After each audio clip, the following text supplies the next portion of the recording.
Hello friends, welcome to my YouTube channel unique solution. तो जैसे कि हमने कल भी परसेंटेज का ही टॉपिक एक क्लियर किया था, तो आज भी हम एक उसी परसेंटेज का एक टॉपिक तो जो कि है मेंसुरेशन से रिलेटेड। तो आप बोलेंगे कि मेंसुरेशन का परसेंटेज में क्या यूज़ कर सकते हैं, इसमें कहाँ से क्वेश्चन आ जाते हैं। तो मेंसुरेशन टोटली नहीं करनी है यहाँ पे हमने कवर, सिर्फ 4 टॉपिक ऐसे हैं जिनसे क्वेश्चंस एसएससी हर बार बनाती है। ठीक है, तो उन चारों टॉपिक्स को हम अच्छे से कवर करने की कोशिश करेंगे। तो मेंसुरेशन में आपको बता देता हूँ क्या क्या चीज़, कौन कौन से टॉपिक आपको पढ़ने हैं। तो आज का जो हमारा परसेंटेज का क्लास है वो टाइप 3 है। तो थर्ड टाइप में हम क्या पढ़ेंगे, रेक्टेंगल एंड स्क्वायर। तो मेंसुरेशन के दो ये एक अहम हिस्से हैं, एक रेक्टेंगल और एक स्क्वायर। तो फ्रेंड, इसमें आपको ज़्यादा डीपली नहीं जाना है, इसमें सिर्फ आपको एक बेसिक सा एक फॉर्मूला इनका याद करना है। वो कौन सा है मैं आपको बता दे रहा हूँ। तो आपको सिर्फ एरिया ऑफ रेक्टेंगल मालूम होना चाहिए, और स्क्वायर का पढ़ेंगे तो तब आपको एरिया ऑफ स्क्वायर पता होना चाहिए। तो ये सिर्फ ये आपको दो फॉर्मूले आपको याद रखने होंगे। तो एरिया ऑफ रेक्टेंगल क्या होता है, L इंटू बी, यानी कि लेंथ इंटू ब्रेथ। और एरिया ऑफ स्क्वायर होता है, स्क्वायर मतलब साइड का स्क्वायर।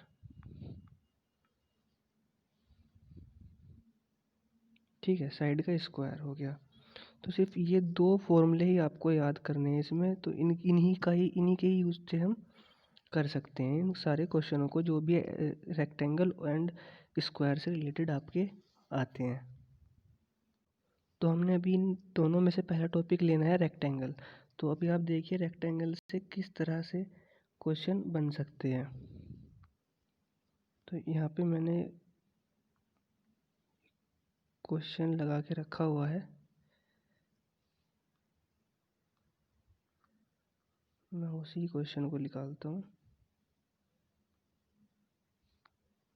देखिए, ये बहुत ही फेमस और अच्छा और आने वाला हर एग्ज़ाम में ये वो क्वेश्चन है।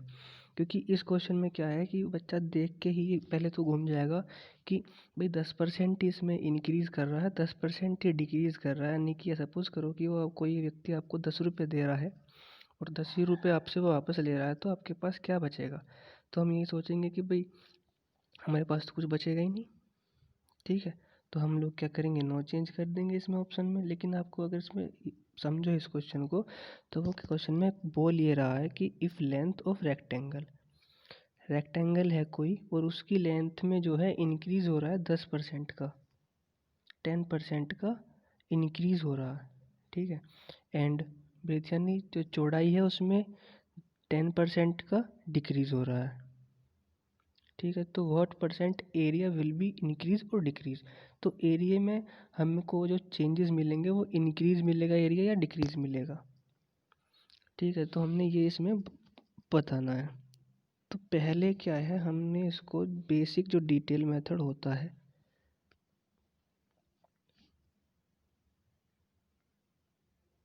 जो डिटेल मेथड होता है उसी से सोल्व करेंगे।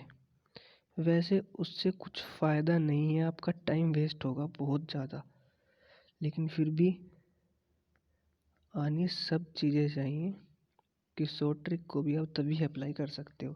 करने को इस क्वेश्चन को सिर्फ आप, मैं गारंटी देता हूँ 10 सेकंड नहीं लगेंगे आपको इसे करने में। ठीक है, तो लेकिन डिटेल मेथड आपको समझना पड़ेगा।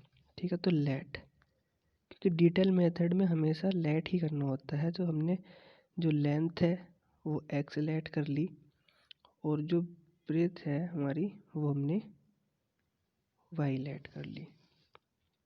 ठीक है, तो एक्स हमने लेंथ जो है वो हमने एक्स मान ली है, और ब्रेथ जो है वो हमने वाई मान ली है। तो आगे बोल रहा है वो 10% इसमें रेक्टेंगल इंक्रीज, लेंथ में तो 10% का इंक्रीज हो रहा है और ब्रेथ जो है उसमें 10% का डिक्रीज हो रहा है।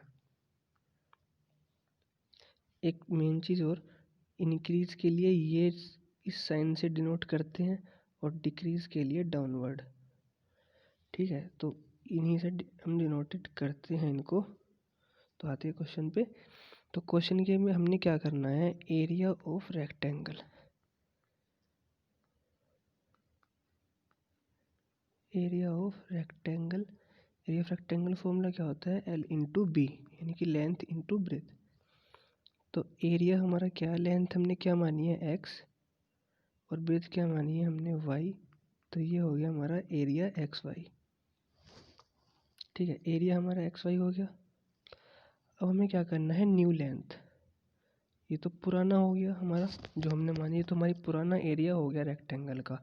अब हमें एरिया निकालना है तब का जब इसमें इंक्रीज हुआ है और डिक्रीज हुआ है, तो उसका हमें ये निकालना है। हम कैसे निकालेंगे, न्यू, तो लिख सकते हैं न्यू लेंथ।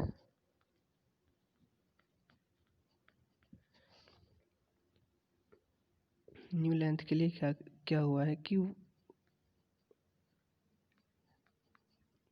परसेंट ऑफ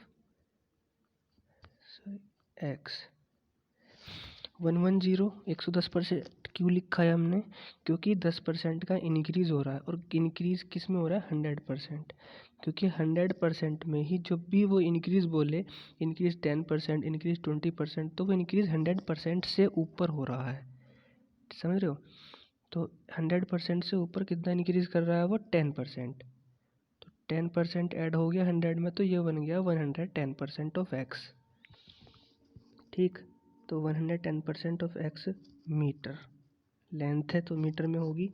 तो इसको हमने सोल्व करना है। तो एक्स का 110% कितना होगा, सोल्व करोगे तो क्या मैं इसे ऐसे लिख सकता हूँ, भाई एक्स की परसेंटेज वैल्यू तो 100 में से ही निकालेंगे हम लोग। ठीक है, तो 100 में 10% ऐड हो रहा है तो 110, तो ये हमारा मीटर।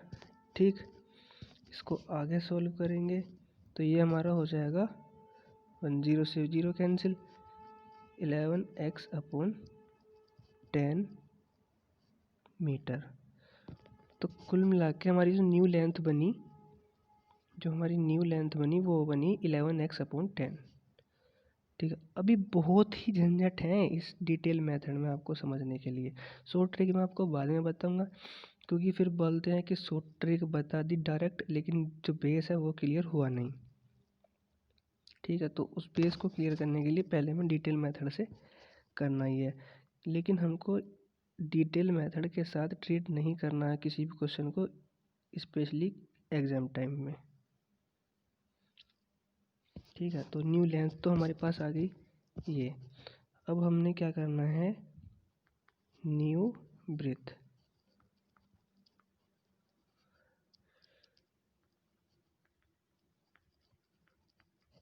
न्यू ब्रेथ, तो न्यू ब्रेथ क्या बोल रहा है, वो कह रहा है 10% डिक्रीज हुआ है, तो डिक्रीज भी 100 में से ही होगा। तो 100 में से 10% गया तो कितना बचा, 90।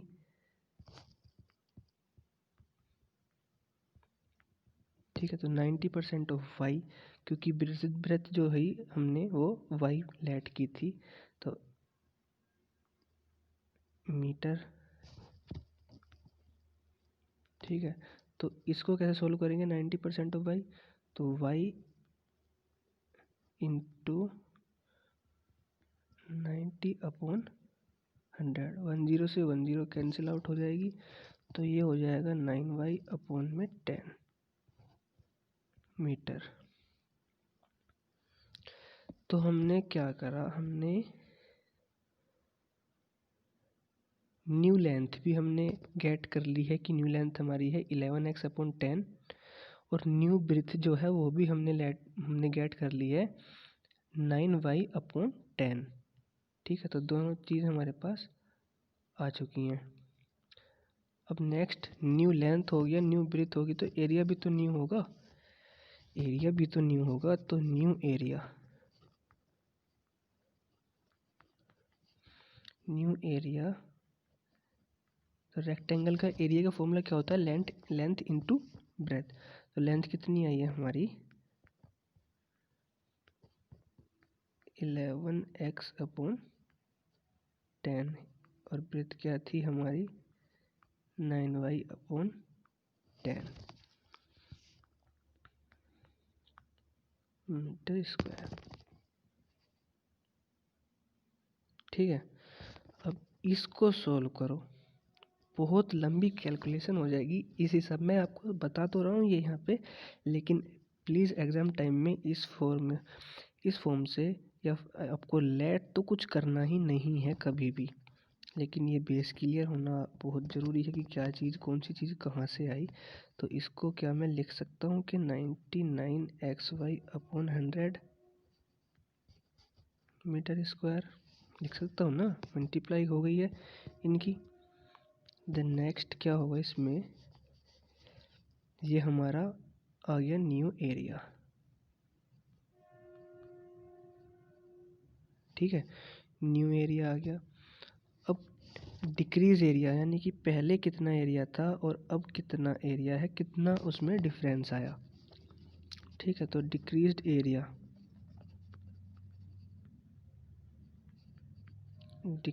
एरिया क्या होगा, पुराना वाला एरिया XY माइनस नया वाला एरिया 100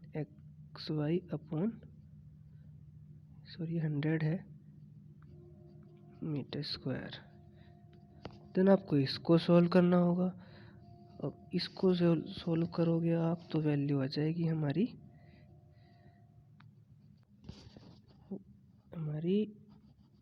XY/100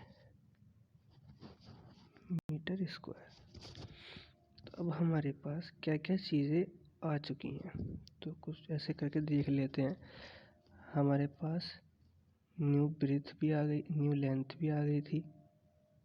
ठीक है, न्यू ब्रेथ आ गई थी, न्यू एरिया हमने फिर ऐड किया, तीन चीज़ें हो गई। फिर हमने डिक्रीज्ड एरिया ये गेट किया, हमने इसे ले करके आए, फिर इसको सोल्व किया। देन अभी काम पूरा नहीं हुआ है, अभी भी काम पूरा नहीं हुआ है। हमने करना क्या है, अभी बचा क्या है इसमें, ये एरिया तो हमने बता दिया कि इतना चेंज हुआ है, इतना डिक्रीज हुआ है। अब उसने क्वेश्चन में पूछा है कि परसेंटेज, जो ये एरिया है इसकी परसेंटेज उसने पूछी है। तो परसेंटेज ऑफ डिक्रीज एरिया,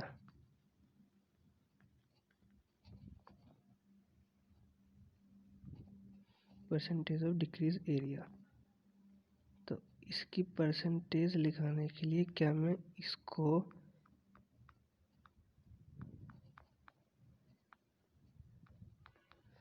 ये लिख सकता हूँ भाई, सिंपल सी बात है परसेंटेज निकालनी है इसकी।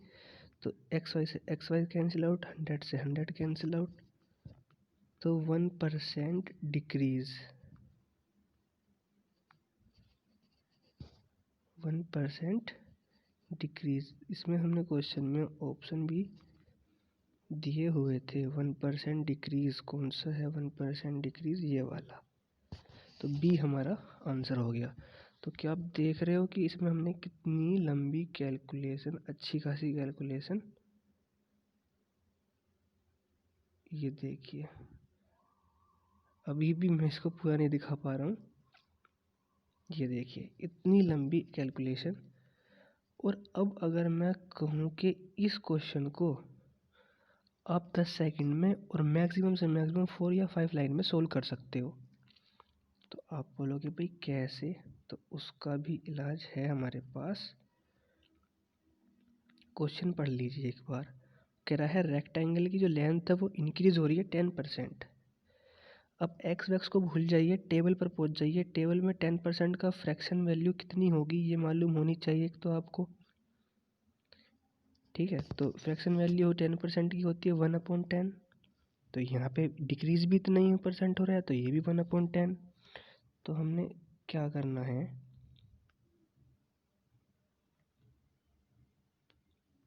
यहीं पे सॉल्व कर देते हैं इसको। देखिए लेंथ में उसने बोला है 10% डिक्रीज। 10% की फ्रैक्शन वैल्यू ये होती है। उसने बोला है इंक्रीज हुआ है लेंथ में 10% का इंक्रीज हुआ है, तो इंक्रीज हो रहा है तो ऐड करना है, यानी कि 10 से 11।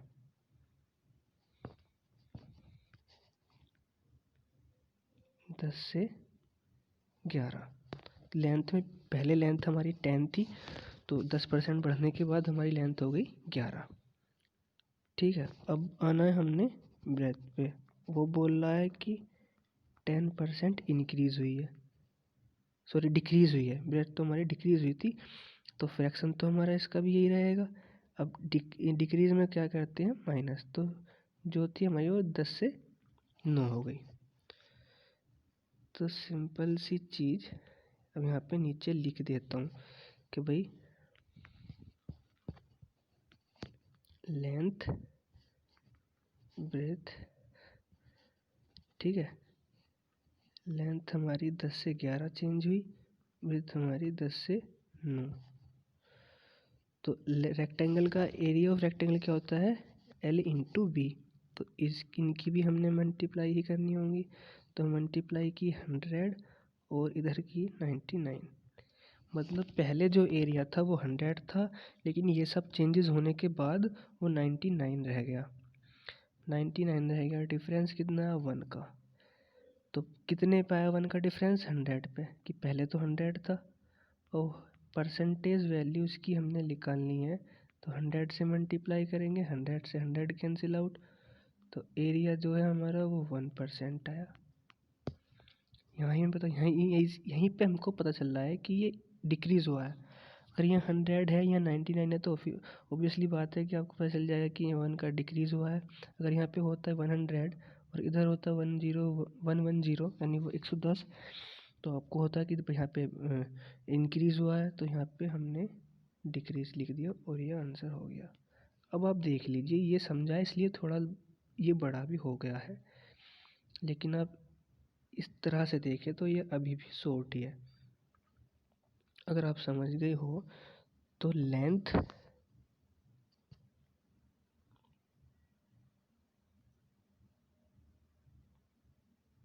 ठीक है। अब समझिए रेक्टेंगल ऑफ लेंथ, जो रेक्टेंगल की जो लेंथ है वो इंक्रीज हुई 10%। देखिए हमने यहाँ पे ये इधर साइड में लिख लिया है कि जो हमारी लेंथ है वो 10% है और वो इंक्रीज़ हुई है। इंक्रीज़ हुई है तो हमने पहले तो 10% का फ्रैक्शन वैल्यू हमको याद होनी चाहिए, 1/10 होती है। तो इसका हमने क्या किया है, इंक्रीज़ हुआ है तो 10 में 1 जोड़ दिया हमने, तो 10 से 11, यानी कि पहले जो हमारी लेंथ थी वो 10 थी, इंक्रीज़ होने के बाद हमारी लेंथ 11 हो गई। इसी तरह से हमने ये ब्रेथ में क्या है 10% है, तो इसका हमने फ्रैक्शन वैल्यू लिख लिया, तो ये हमने यहाँ पे माइनस कर दिया है। माइनस इसलिए किया क्योंकि वो डिक्रीज़ बोल रहा है। ठीक, तो एल हमारे यानी कि लेंथ हमारी ये हुई, ब्रेथ हमारी ये हुई, और हमने एरिया निकालना है। तो एरिया ऑफ रेक्टेंगल क्या होता है, लेंथ इंटू ब्रेथ। ठीक है, तो हमने इनकी ही मल्टीप्लाई की है तो हमारा यहाँ पे आ गया 10 की 10 में करोगे तो 100 और 11 की 9 में करोगे तो 99। ठीक, 99। तो कितने का डिक्रीज़ हो रहा है, कितना कम है, कितना अंतर आ रहा है 1 का। कितने पर आ रहा है 100 पर, क्योंकि 100 से ही तो कम हुआ है। ओरिजिनल तो शुरू में 100 ही था, ये सब चेंजेस होने के बाद 99 हुआ, तो 1/100 इंटू 100, इसलिए क्या परसेंटेज बतानी है हमने, उसने परसेंटेज पूछी हुई है। तो ए यानी कि area is equal to 1% decrease, 1% decrease, तो ये बी वाला ऑप्शन इसका राइट आंसर है। ठीक है, अगले नेक्स्ट क्वेश्चन पे हम चलते हैं।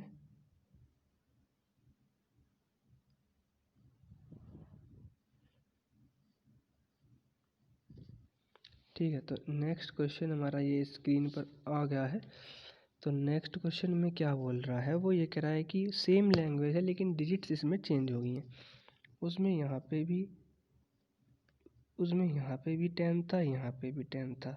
ठीक, इसमें थोड़ा सा चेंजेस कर दिया है, डिजिट चेंज हो गई हैं थोड़ी सी, क्वेश्चन को हार्ड बनाने की कोशिश की गई है।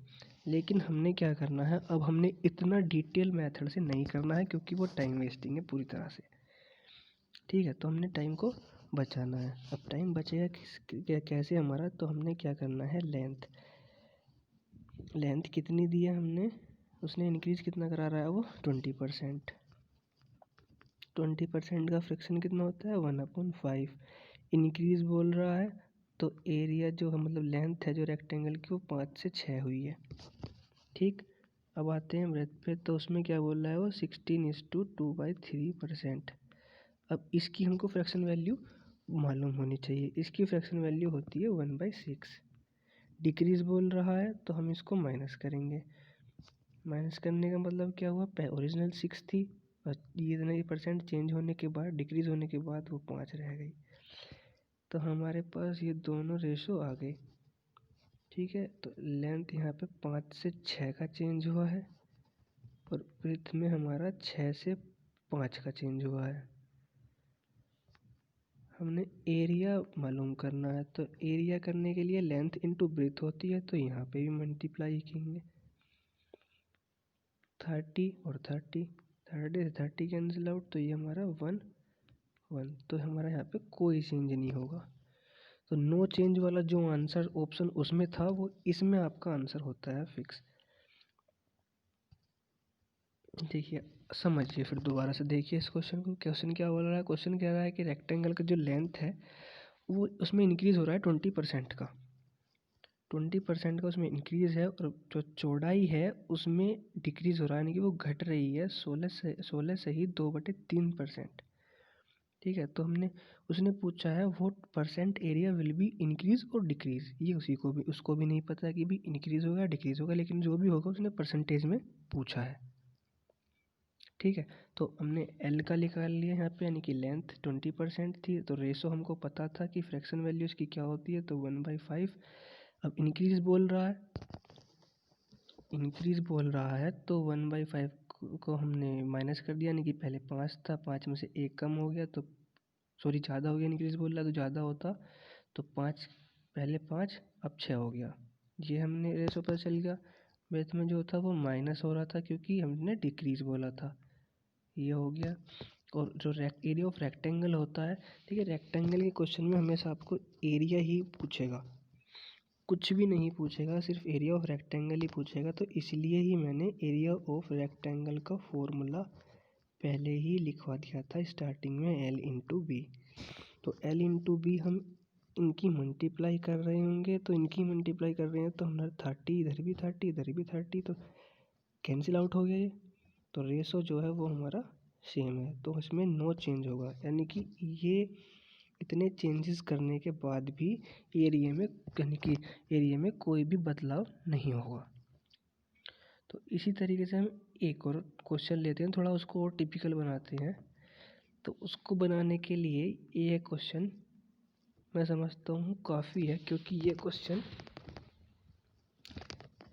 3 या 4 बार एसएससी एग्ज़ाम में गौर करने इस बात पर, 3 बार एसएससी सीजीएल में, 1 बार आईबीपीएस पीओ के एग्ज़ाम में, ठीक है, और अभी जो ये आपके एनटीपीसी के एग्ज़ाम चल रहे हैं, ठीक, एनटीपीसी के जो रेलवे के एग्ज़ाम चल रहे हैं उसमें भी ये क्वेश्चन आया है कल के एग्ज़ाम में।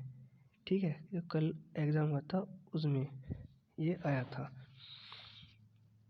तो इसको भी हम अपनी शॉर्ट ट्रिक से ही यूज़ करेंगे, लेकिन इसमें पहले क्वेश्चन पढ़ लीजिए क्या चीज़ दी हुई है क्या चीज़ नहीं दी हुई है। इसको थोड़ा टिपिकल बनाने के लिए उसने कुछ चीज़ें अपने पास छुपा के रखी होंगी, वो बताएगा नहीं आपको, समझ रहे हो। तो इसको समझिए, if length of rectangle is increase by 16:2/3%, then what percent the breadth should be decrease so that remain same. तो हिंदी में इसका हम ये ऐसे बोल सकते हैं कि एक रेक्टेंगल है उसके लेंथ में इंक्रीज हो रहा है 16:2/3%। ठीक है, तो लेंथ में जो है वो इंक्रीज हो रहा है 16:2/3%, then what percent breadth should be decrease, यानी कि चौड़ाई को कितना प्रतिशत घटाया जाए कि एरिया सेम रहे। समझ रहे हो? एक बार फिर से सुन लो। रेक्टेंगल है, उसकी लेंथ में तो इंक्रीज हो रहा है 16:2/3% का, लेकिन ब्रेथ में उसने पूछा है कि कितना घटाएं, कितना घटाएं कि एरिया सेम रहे, कोई असर ना पड़े लेंथ के बढ़ने से। ठीक है, एक बार फिर से मैं बोल रहा हूँ, क्योंकि क्वेश्चन की लैंग्वेज अगर समझ में आ गई ना तो 50% क्वेश्चन आपका वहीं पे सोल्व हो गया। ठीक, तो ये कह रहा है रेक्टेंगल की लेंथ में जो है वो बदला हुआ है, इंक्रीज हुआ है। इंक्रीज कितना हुआ है? 16:2/3%। तो वो आगे बोल रहा है कि व्हाट परसेंट, यानी कितना परसेंट चौड़ाई घटाया जाए, कितने परसेंट चौड़ाई को घटाया जाए कि जो एरिया है रेक्टेंगल का वो सेम रहे, ज्यों का त्यों बना रहे। ठीक है, तो हमने वही अपना शॉर्टकट वाला रूल अपनाना है। तो उसने लेंथ, बेसिकली पहले लेंथ दी हुई है, फ्रैक्शन दिया हुआ है परसेंटेज का ये, तो हमें इसको एक तो पहली बात तो वैल्यू पता होनी चाहिए कि 1/6 होती है। ठीक है, तो इंक्रीज बोल रहा है तो प्लस होगा, प्लस हो गया। इसका मतलब क्या है? लेंथ में जो चेंजेस हुए हैं वो लेंथ पहले 6 थी तो बढ़कर 7 हो गई। ब्रेथ जो है वो उसने बताई नहीं है। ठीक, एरिया उसने बोला है कि सेम रेशो आना है, यानी कि 1:1 आना है। कैसे भी लाओ, ये मतलब उसका ये है कहने का भी कैसे भी लाओ, लेकिन भाई ये लाओ। यानी कि लेंथ में इंक्रीज हो गया 16:2/3% का, तो हमने लिख दिया कि पहले 6 थी और जो उसने परसेंटेज दी थी इंक्रीज करके तो उसके होने के बाद वो 7 हो गया। ठीक है, तो ब्रेथ हमने उसने पूछी है कि कितने परसेंट हम घटाएं, तो जो घटेगा उसकी भी परसेंटेज मांगी मांगी है क्वेश्चन ने। कितना परसेंट चौड़ाई को घटाएं कि एरिया ज्यों का त्यों बना रहे। तो हमने ये चीज़ देखनी है कि हम किस चीज़ की मल्टीप्लाई करें, क्योंकि एरिया ऑफ रेक्टेंगल होता है L/B, तो हमें मल्टीप्लाई ही करनी है, लेकिन ये नहीं पता अभी कि किससे करनी है। मल्टीप्लाई उस डिजिट से करनी है जो कैंसिल आउट होके 1 का रेशो 1, यानी कि आपस में कैंसिल हो जाए। तो हमने क्या दिखा कि 7 और 6, 6 7 जा 42, 7 6 जा 42। ठीक है, 7 6 जा 42, और ये कैंसिल आउट हो गया, 1:1 हमारा आ गया। समझ रहे हो? ये आपको ऐसे ही देख कर ही गैस करना होगा कि ऐसा कौन सी डिजिट रखें कि आगे चल के वो एरिया वो कैंसिल आउट होके रेशो उसका, यानी कि जो एरिया है वो बराबर ही हो, पहले भी और चेंज होने के बाद भी चेंज भी हो जाए और एरिया बदले नहीं। ठीक है, लेकिन उसने क्या पूछा है कि जो हमने चेंज किया है उसकी परसेंटेज। तो बदलाव क्या हुआ है, यानी कि पहले जो चौड़ाई थी वो 7 थी, ठीक, बाद में जो हुई वो 6 थी, तो 7 से 6 यानी कि घटा है, कितना घटा है? 1। इधर बता देता हूँ कितना घटा है, सॉरी कितना घटा है? 1। 1 किस में से घटा है? 7 में से।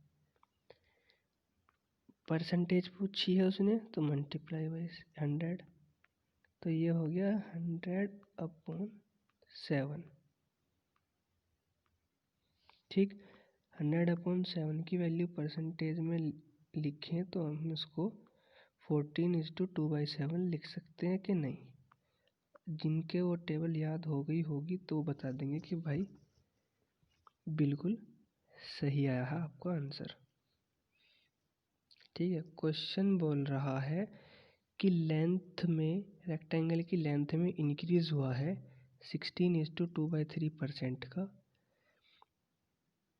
ठीक है, एक चीज़ तो हमको ये बता दी, दूसरी चीज़ उसने बता दिया कि भाई एरिया सेम रहना है, लेकिन साथ साथ चौड़ाई में जो हमने डिक्रीज़ करना है वो परसेंटेज बतानी है कि कितना डिक्रीज़ किया। ये तो हमने पता चल गया कि 1 डिक्रीज़ हो रहा है, 7 से 6 हो रहा है।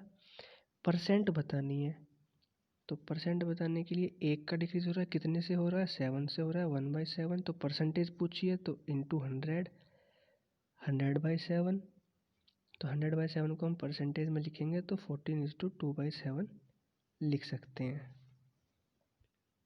ठीक है, तो आज की वीडियो फिर ये काफ़ी लंबी हो जाएगी अगर मैं स्क्वायर का भी इसी में बताऊं। तो कल हम लोग इस रेक्टेंगल का एक क्वेश्चन और लेंगे और स्क्वायर के क्वेश्चन आपको बताऊंगा। ठीक है, तो हमारे जो रेक्टेंगल और स्क्वायर जो टॉपिक है वो कल हमारा ख़त्म होगा, यानी कि कल भी हम इसी टॉपिक पर ही क्वेश्चन करेंगे। ठीक है, तो भाइयों अगर वीडियो अच्छी लगी तो प्लीज़ शेयर करना, चैनल को सब्सक्राइब करना और बेल आइकन को प्रेस करना ना भूलना, क्योंकि उससे क्या होगा कि जो भी मैं वीडियो अपलोड करूँगा इस यूट्यूब चैनल पर यूनिक सॉल्यूशन पर, तो आपको एक नोटिफिकेशन मिल जाती है उससे कि भाई वीडियो आ गई है, आप देख सकते हो। ठीक है, समझ रहे हो? तो लाइक करें, शेयर करें ज़रूर से ज़रूर, क्योंकि फैमिली जितनी ही बड़ी होगी हमारी उतना पढ़ने में और पढ़ाने में, समझने में और समझाने में मज़ा आने वाला है। ठीक है, कोर्स से आप बिल्कुल चिंता मुक्त रहें। ठीक है, तो बिल्कुल सीक्वेंस वाइज डिटेल में, कोई जल्दी नहीं है किसी चीज़ की कि भाई पेड कोर्स है 2 महीने का, 6 महीने का। ठीक है, कोई दिक्कत नहीं है भाई, यहाँ पे जितनी चीज़ मैं करा सकूँगा अपनी साइड से सब कुछ कराऊँगा। ठीक, तो कोई भी चीज़ हमने यहाँ पे छेड़नी नहीं है, कोई भी चीज़ हमने यहाँ के मिस नहीं करनी है। ठीक है, समझ रहे हो? बिल्कुल डिटेल वाइज चलेंगे, एक एक कॉन्सेप्ट क्लियर होगा, शॉर्ट ट्रिक भी बताएंगे साथ साथ, और डिटेल मेथड भी मालूम होना चाहिए। ठीक है, तो थैंक यू भाई, वीडियो ज़रूर देखना और लाइक करना और शेयर करना। Good night.